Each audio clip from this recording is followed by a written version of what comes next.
New Thinking Aloud is a non-profit endeavor. Your contributions to the New Thinking Aloud Foundation make a meaningful difference in our ability to produce new videos.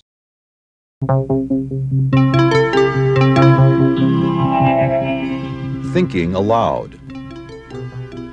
Conversations on the leading edge of knowledge and discovery with psychologist Jeffrey Mishlove.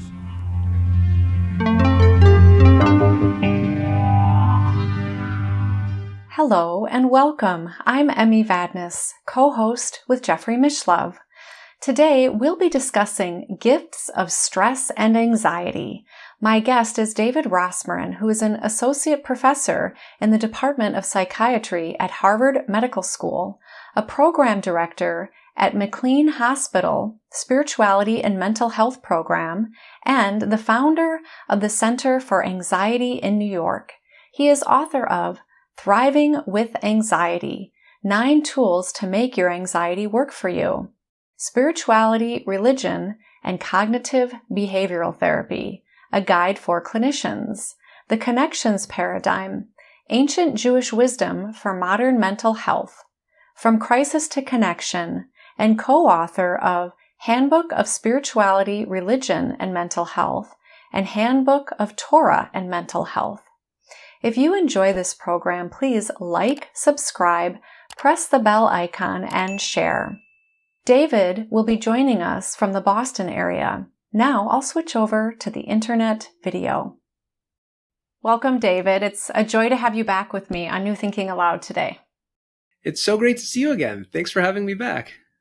Definitely. The last time we spoke, we talked about mental health and spirituality. And today we're going to dive a little bit more deeply into your most recent book, Thriving with Anxiety. And everybody deals with stress, and many people deal with anxiety. To get us started, could you just share a little bit about what stress is, what anxiety is, and where one bumps over into the other?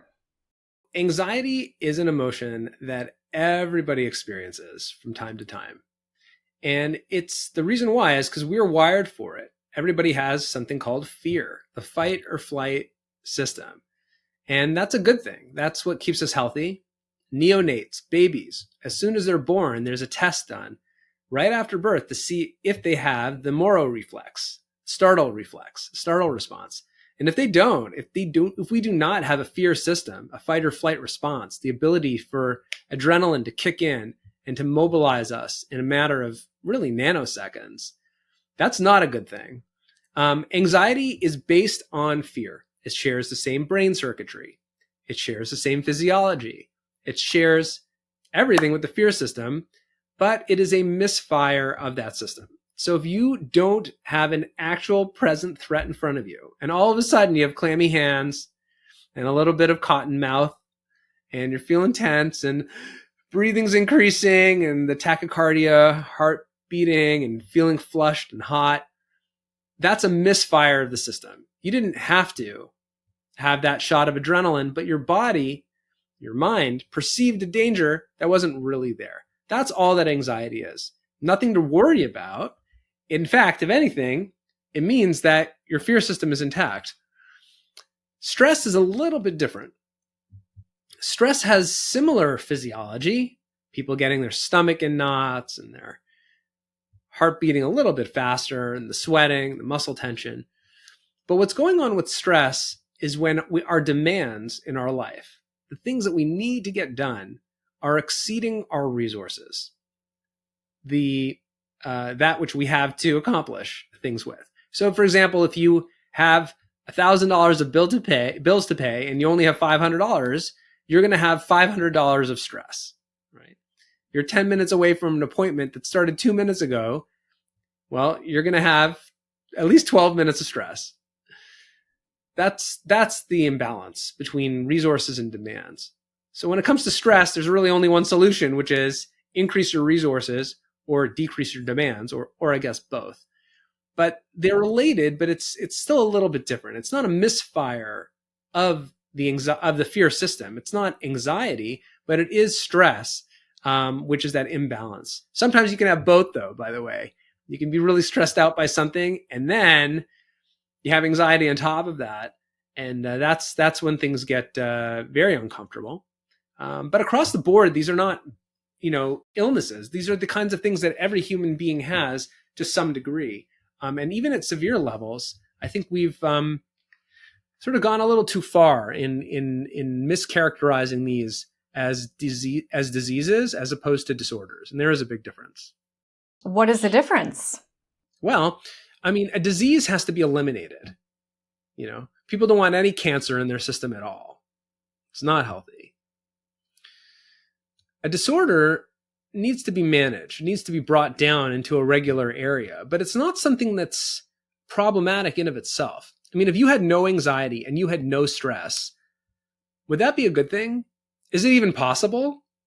You wouldn't be able to function, right? We need some of that to go through our days. We do need some of it.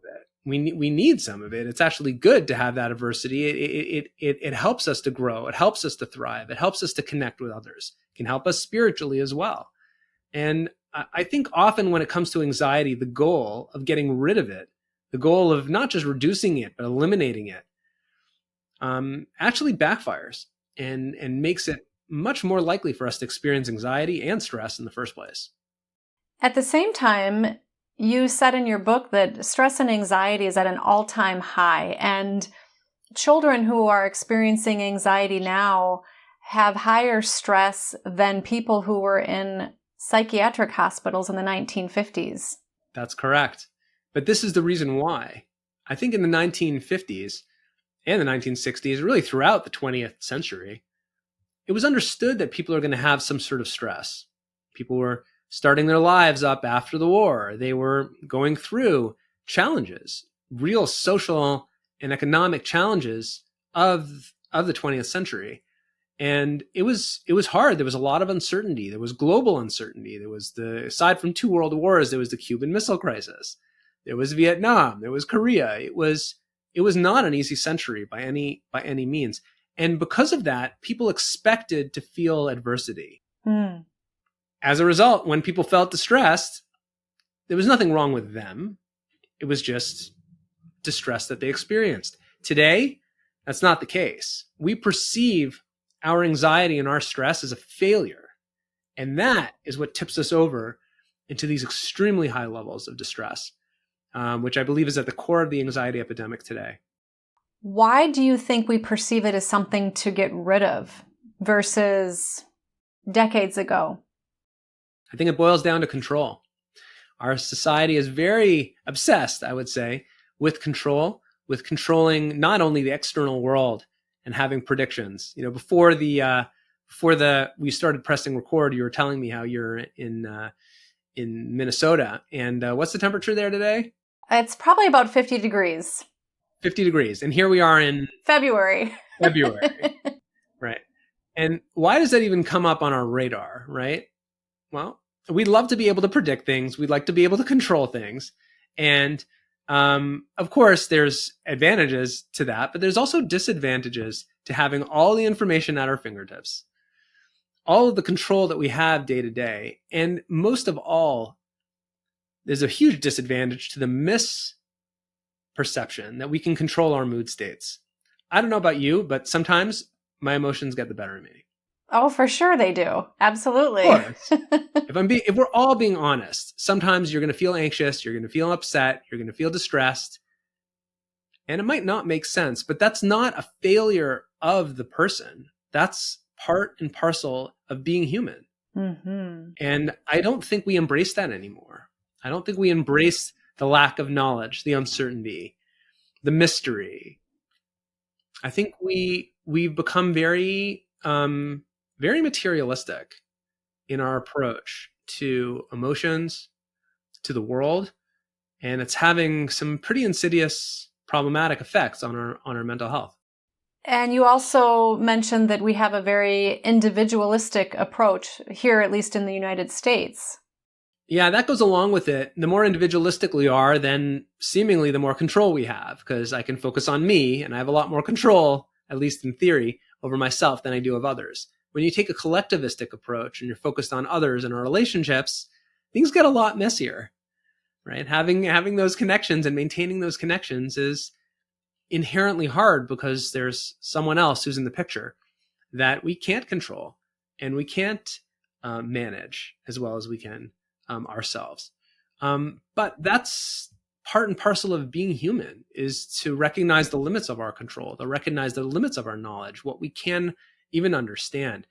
And as you can see, this is how my approach of spirituality and mental health, which we've spoken about before, really relates to this thesis or this idea that you can thrive with anxiety. Just because we can't control our feelings and just because they're distressing doesn't mean those can't be a catalyst to growth. We just need to give up this false dream, false god, if you will, of being able to control it. And once we do, things turn around pretty quickly. Well, we are in the age where mindfulness, meditation, yoga, and other methods have become very popular. What are your thoughts on those methods for assisting with stress and anxiety? Great question. Yeah. The spiritual methods that are being used for anxiety today used to be more effective. And the reason why is because the early adopters understood that when you practice yoga, when you practice mindfulness meditation, when you try to center yourself, you are not trying to control your feelings. In fact, what you're trying to do is become more accepting of that which you cannot control.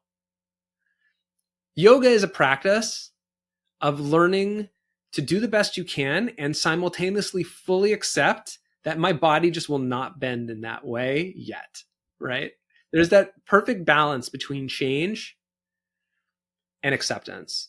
And mindfulness is exactly about that. It's all about attending to the present moment, recognizing my lack of control over the future, how the past is something that is gone and I cannot intervene with anymore. That is a moment that is gone in the past. And learning to use these spiritual, deep, wonderful spiritual strategies for a place of acceptance is extremely effective because it inculcates this value and this perspective that I'm non-control all the time. However, often people misuse it today, these approaches, and they are trying to mindfulness away their feelings. They're trying to use yoga to tamp down their emotions. And that's exactly the opposite way that they're intended to be used.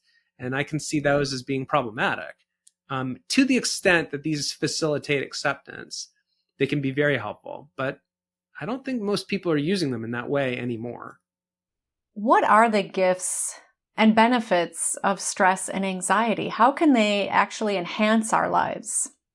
Great. Well, to be clear, those gifts and benefits, that thriving only starts once we have fully accepted that we will feel anxious, uncomfortably anxious at times. So if you're stuck in trying to get rid of your anxiety, those blessings, that thriving potential, it's just not on the radar. You can't see it. You have to traverse away from the coast of North America for several miles, hundreds, thousands of nautical miles until you can see the coast of the new continent. And then the opportunities become apparent. But we have to leave and be in the darkness and be over the ocean for a while with that powerlessness and perhaps with that anxiety until we can actually see the new vistas. So I'm happy to talk about that, but I can't emphasize it enough.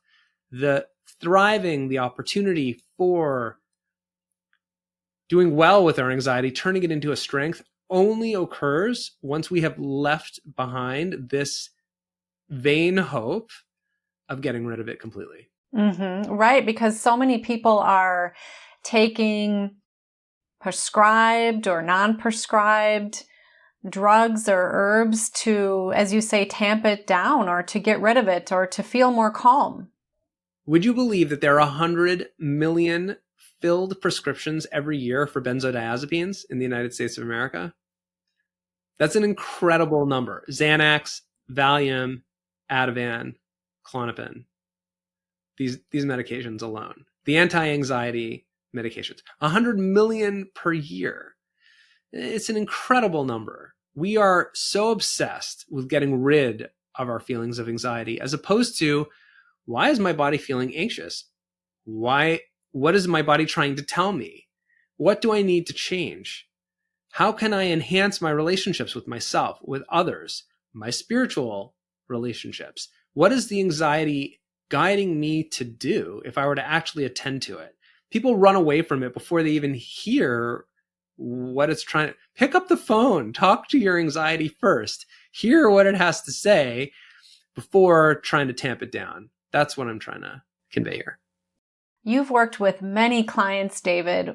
What have some of your clients heard their anxieties say when they picked up the phone? Let's talk about the stressed out clients who don't have resources to deal with the demands of their lives. They feel overwhelmed. Their muscles are aching. Their stomachs are in knots. They're having shortness of breath. And for years and years, they haven't listened to their body, which is crying out, saying, please support me more and demand less on me. And instead, what have they typically done? Taken on more projects, taken on volunteer opportunities, right? Hosted tons of people on the weekends. They started drinking. They wanted to drown out the thoughts and the feelings of feeling inadequate, of not having the resources that they need, feeling overwhelmed. And almost invariably, those individuals will end up in two camps. They'll either end up with a substance use or an alcohol problem, or they end up with a significant health problem, because eventually the body keeps the score and will not be able to manage. So what's the stress and the anxiety telling those people? Rebalance, recalibrate, take on less, take your vacation time from 3 years ago. Usually they have not, right? Try to figure out what you need day to day to function and get those resources in place. Be kind to yourself. Accept that you're not going to be able to accomplish as much as you want to accomplish. And that's okay. That doesn't mean you're a failure. It means that you're limited because you're human.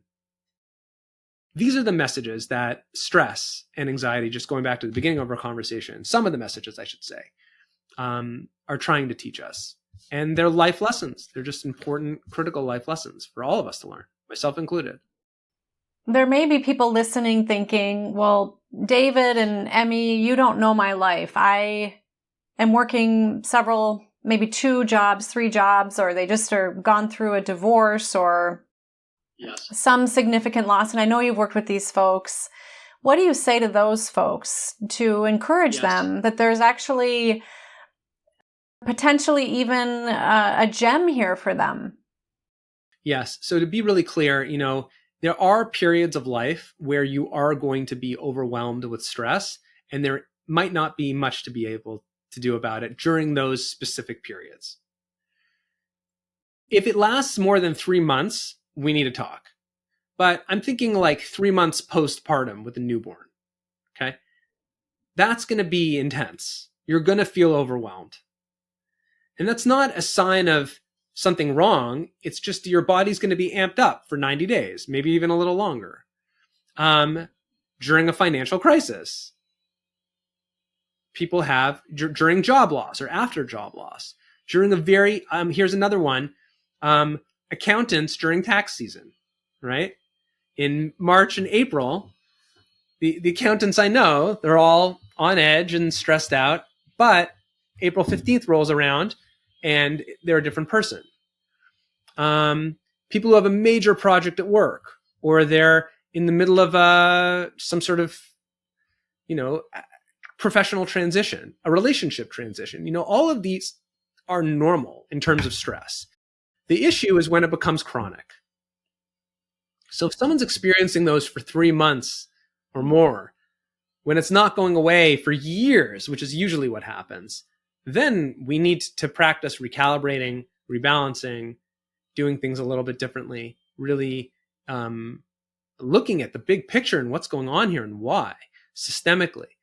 For those specific situations, obviously, it's going to hurt. It's going to be hard. We have to be as kind to ourselves as possible, and also accept that sometimes we just go through these periods of life. It's sort of part of being human.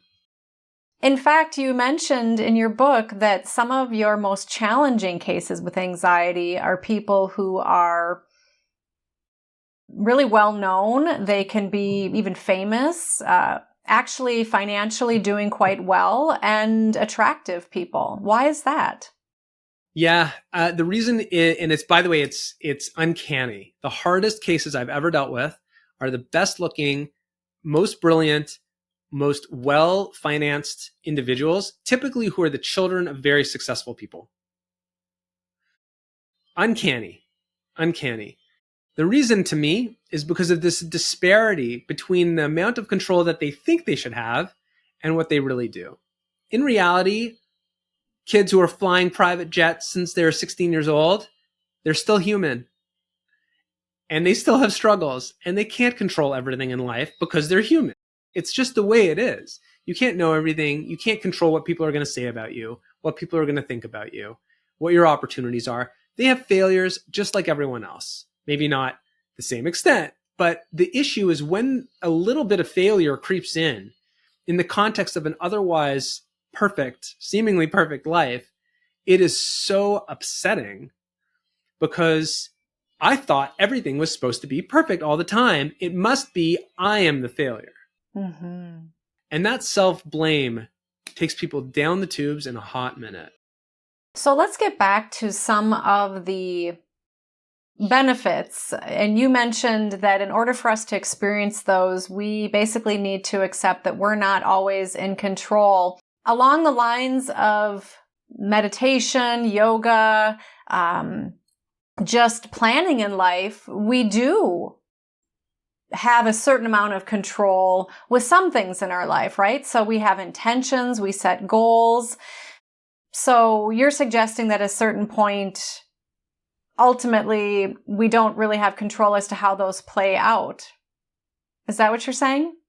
Yeah, I don't know about you, but I have a lot less control than I think I do on a daily basis. I mean, in reality, I'm going to do my best today. You know, here I am on this interview, but I can't control the buzzing noise, which is outside my window.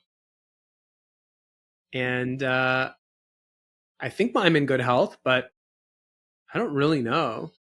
And I think what you're talking about is putting your best effort forward and trying to, in the case of meditation practice, trying to remain centered and trying to do what we can. In the case of building a business, doing what you can to make sure that things are going well in terms of, you know, if it's a medical career, studying the best you can, practicing the best medicine. But I think anyone who's achieved anything, if they're being sober enough, will admit there were a lot of factors that they did not control, couldn't have known, and had to coalesce in a very unique way in order to bring them to where they are. Anxiety, I think, helps us to achieve that humility, as opposed to like, yeah, it's all me. You know, there's no anxiety in the person who thinks it was all me. So how can anxiety enhance our lives? When we are anxious, we're recognizing that not everything is within our control, right? If I was in control, then why am I anxious? The anxiety is our body's recognition that something is missing between the effort that I'm putting in and the result that I want to guarantee. There are no guarantees. That doesn't exist. And anxiety, I believe, is calling upon us to embrace that, aspect of our humanity.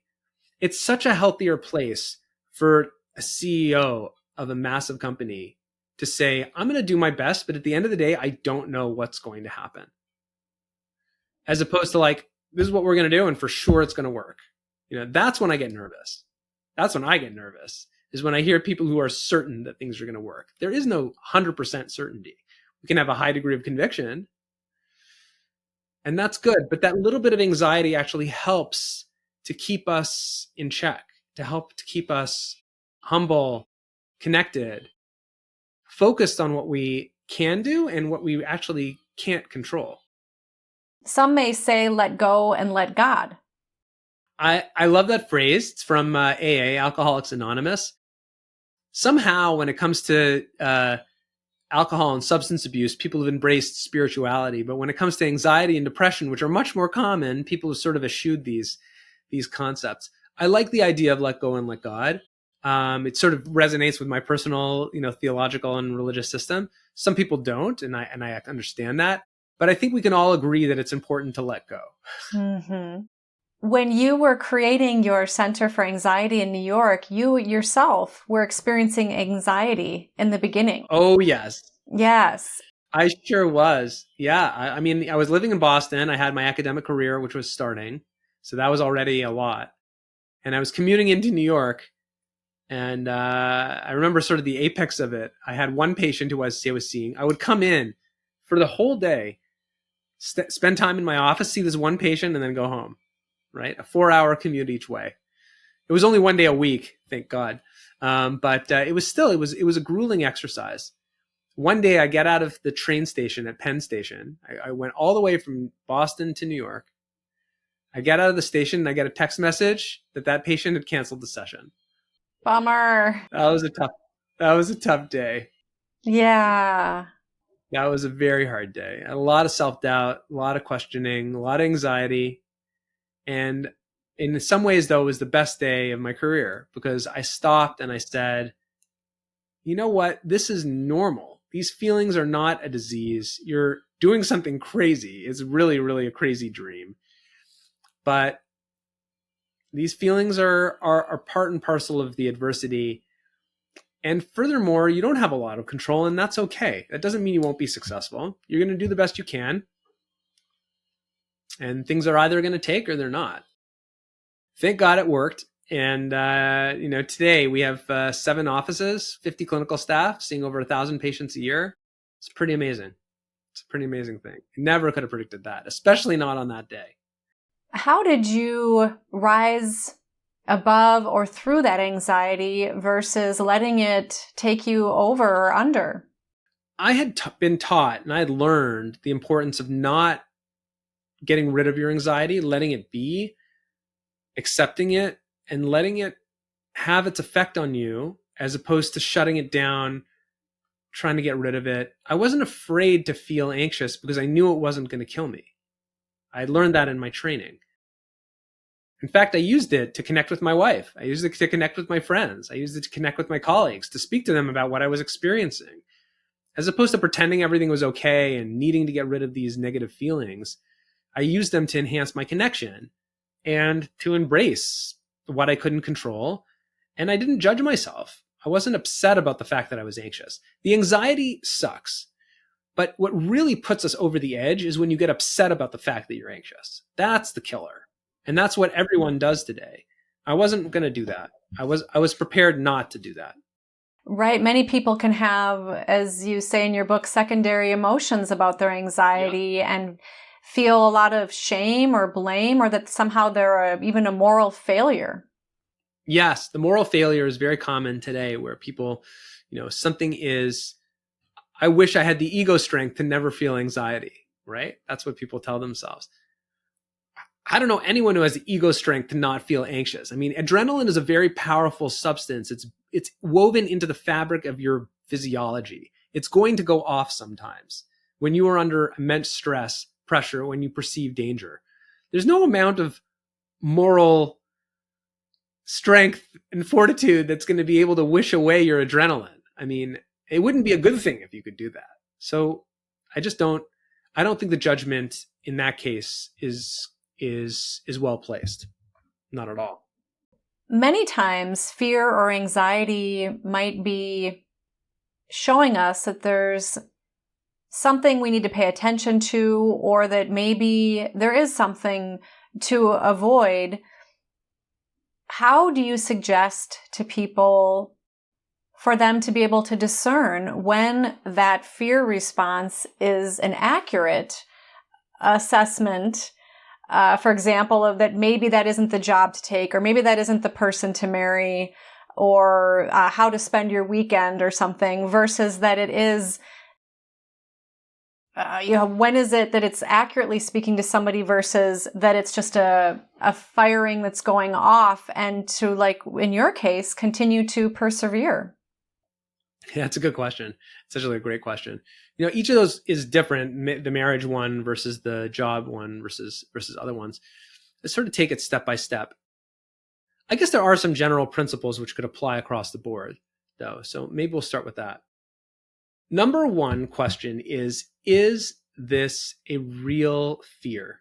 Am I picking up on something that could be or actually is dangerous?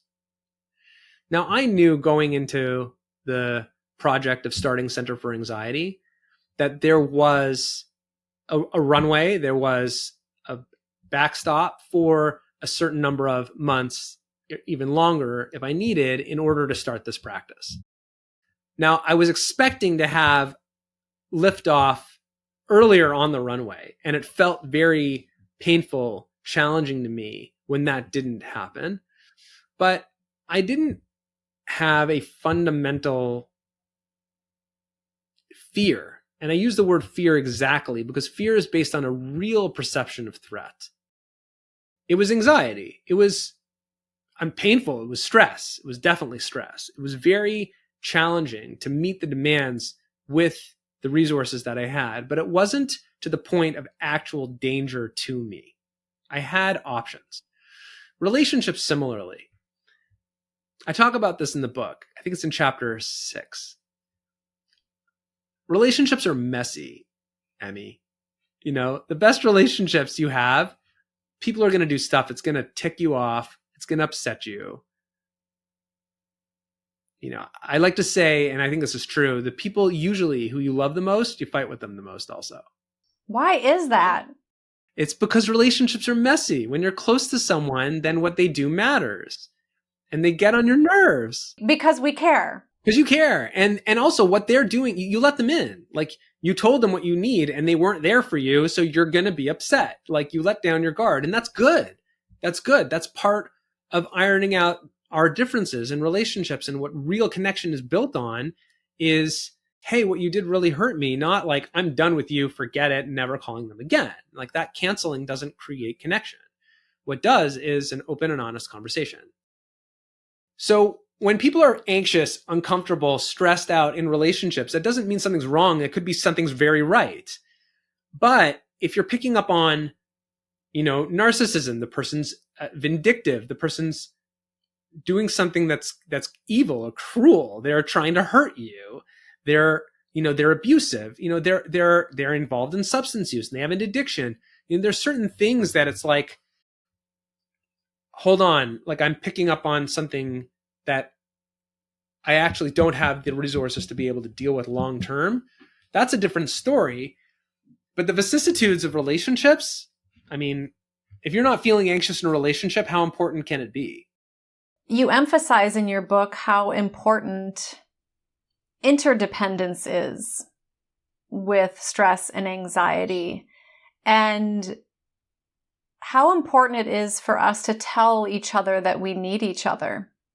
This is the secret to love that I got from the folks in the emotionally focused therapy, the EFT world. It taught me a lot about the importance of vulnerability. The irony of human relationships is that we are strongest when we need other people. To the extent that you are weak or vulnerable, I should say, in a relationship, that enhances the connection that you have with the other person, which gives you strength. Yeah. Can you explain how? Sure. I'll be very personal here. My relationship with my wife, 10, 15 years ago, I didn't think I needed her that much. I was wrong. But, my career was moving, had a gig at Harvard, I had my practice, which was growing. And I realized at a certain point that I really did need her for love, for connection, for compassion, for someone to understand me, for someone who I could be vulnerable with. Mm-hmm. And once I realized that and expressed it, things really changed and got a lot better in our connection. Mm-hmm. I feel more strong, ironically, today, being able to acknowledge my vulnerable nature within my relationship with her and with others. It's translated into my relationships with others as well. With friends, I'm a lot more likely to say, hey, I could really use help with this, as opposed to like, I got it, you know. I don't have it. I really do need a lot of other people on a weekly basis to be able to accomplish what I need. And that's a good thing. I love embracing that. It's made me a lot kinder and a lot more of a connected human being. Yeah. And perhaps more content or joyful as well? Yes, definitely more content, and ironically less anxious. Right. Ironically less anxious. I don't need to know all the answers all the time by myself. Wasn't there a study that you put in your book about social connections and anxiety? Sure. I mean, the best predictor of people's happiness at age 80 is the quality of your relationships at age 50. So does that mean if you're 50 and your relationships aren't where you want them to be, then probably it's a good idea to work on those relationships and to embrace your vulnerability and to learn how to communicate your needs as needs.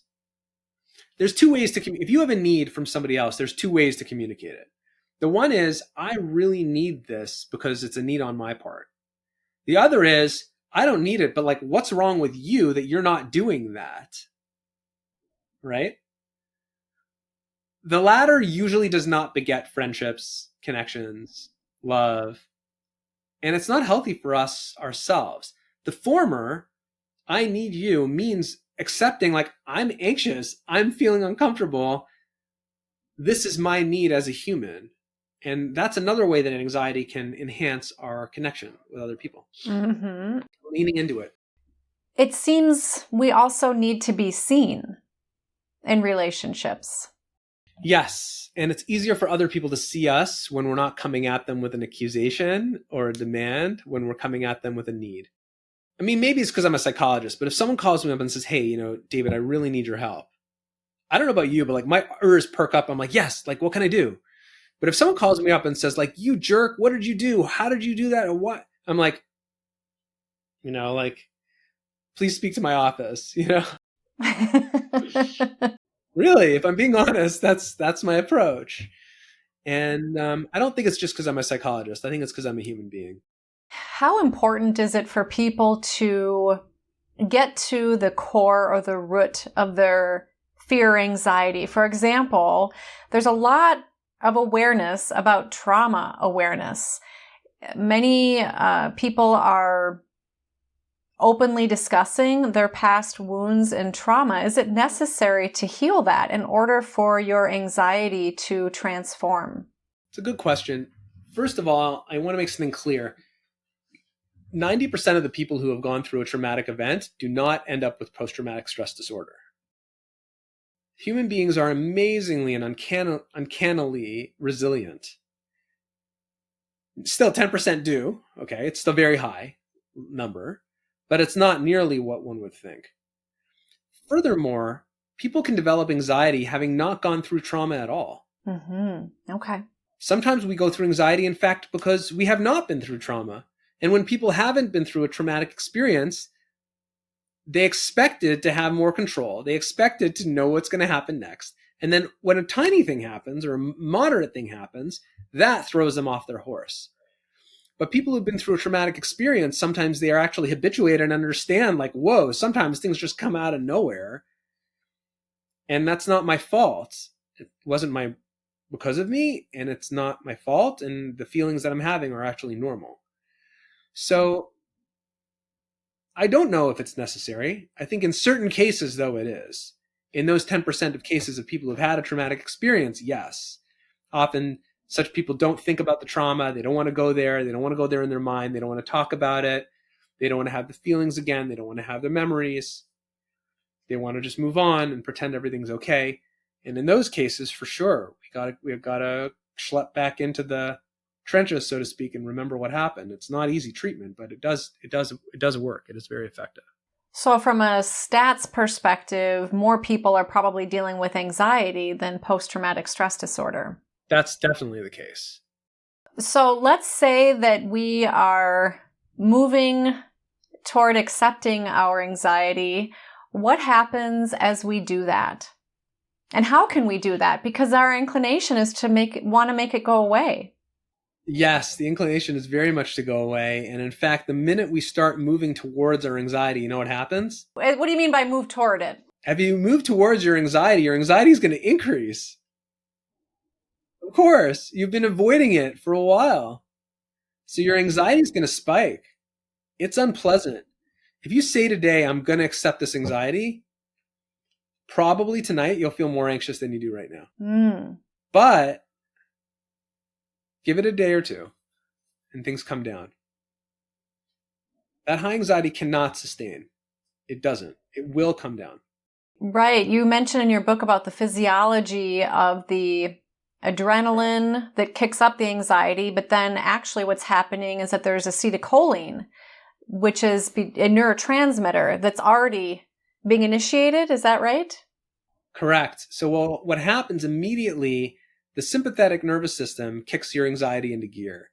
The minute it goes off, though, there's a parasympathetic nervous system which tamps down your anxiety.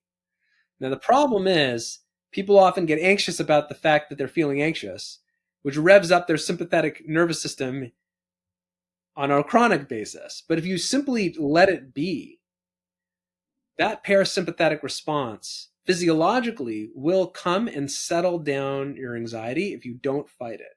If you just let go. If you lean into your anxiety, have you ever done acupuncture? I have, yes. Have you ever had it when they put in a needle? I'm not such a huge fan of acupuncture, but I have had it done for a couple of things. Have you ever had the experience where they put in a needle and it really hurts? I have, yes. The tendency, let's say it's in your leg, like a calf muscle. My tendency then anyway is to tense up. No, it hurts so much. And then I realize the reason it's hurting more is because I'm tensing my muscles. And that's actually physiologically increasing the tension around the needle. Yeah. So the solution then is to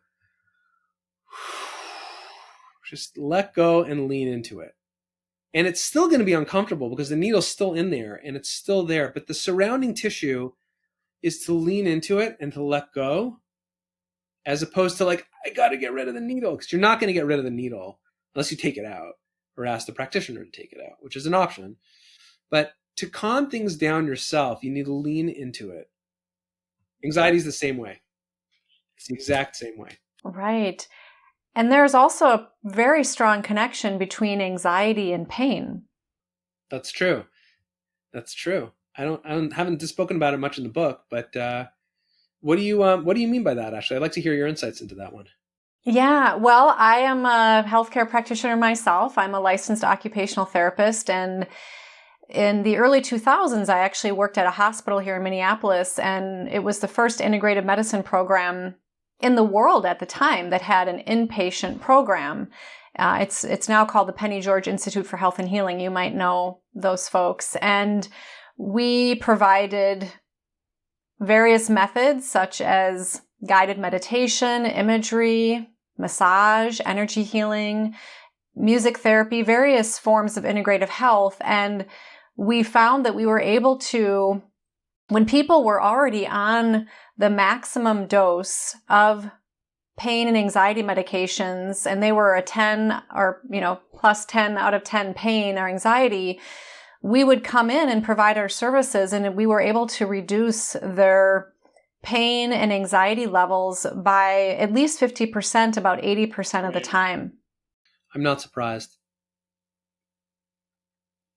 I can definitely see what's similar to both is that the more you fight pain, the worse it gets. The more you fight your anxiety, the worse it gets.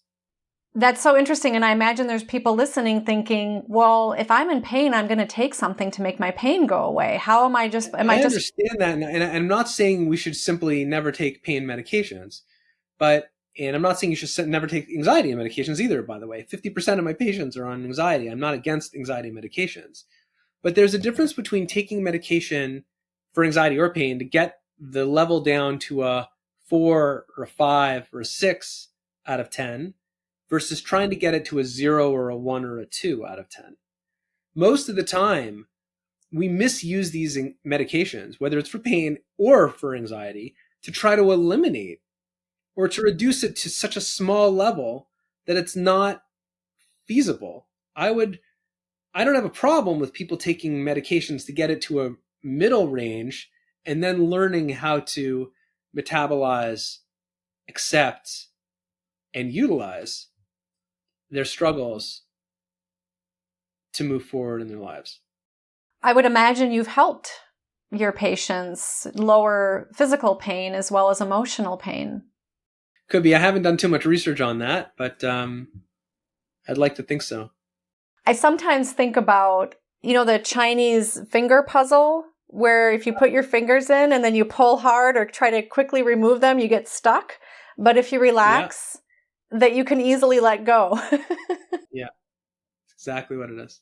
You have a story in your book about a woman who is obsessed, ruminating about how she either has an aneurysm or is about to have an aneurysm, and she just can't stop worrying about this, that this is going to happen to her. And it greatly impacts her ability to function in her life. Then she works with you and you help her greatly. Then she actually has a baby who does have a neurological condition that's similar to that. And it's almost as though she maybe had a precognitive awareness about... No? I don't think that's what was going on. No, you don't think so? I wouldn't say she had a precognitive awareness. I'll tell you what I think was going on there. She needed to deal with her own anxiety in advance of dealing with this very challenging life situation that she ended up facing. Oh, I agree. Absolutely. That's very evident. But it was almost like she had that challenge herself so she could work through her anxiety, because if she had her baby like that, maybe it would have been very difficult for her to be able to... It would have been excruciating. I don't know if she would have made it. I mean, who knows what would have happened had she not gone through exposure therapy, which is what we did, had she not faced her fears very, very much, at least in her mind's eye, then I think going through that challenge later in life would have been excruciating for her. I don't know what would have happened. She might have ended up in an inpatient ward. I don't know if she would have been able to make it without very significant reports. I know we just have about a minute left here. Is there anything you would like to share about gifts of stress and anxiety and how we can move into what you refer to as a positive spiral? Yeah, I guess I'll just, wrap up to sort of connect the dots on our previous conversation and then this one, our previous one being about spirituality and mental health, and then this conversation more about thriving with anxiety, my book and my new book. I don't think I ever would have come to the conclusion that anxiety could be a good thing and something that we need to accept as humans if I didn't take a spiritual approach to mental health. Often we take a very materialistic, biologically centered approach in psychiatry today. Fortunately, my department, I think Harvard Medical School, were actually very holistic and understanding that psychosocial factors, even spiritual factors, as well as biological factors interact, and people's, of course, their context and their environment. All of these factors interact in the process of our emotions and our behaviors. So I'm very fortunate to be able to explore these ideas at a high level in my academic position, and I don't think there would be such a concept in my mind of a positive spiral, using anxiety in a way to connect to others, to connect more to ourselves, to become more self-accepting, and to grow spiritually, without that background that I had and that I have and that I'm able to explore in my professional life. So it's definitely, these two conversations that we've had very much link up together in my mind. That's awesome. Right. And for those listening, you can listen to that interview called How Spirituality Can Enhance Mental Health. And I'll link to that in the upper right corner of your screen. David, thank you so much for meeting with me today and discussing gifts of stress and anxiety. I imagine that this conversation will help many. Thank you for being with me today. Thanks for having me again. It was so wonderful to speak. And for those of you listening or watching, thank you for being with us. You are the reason that we are here.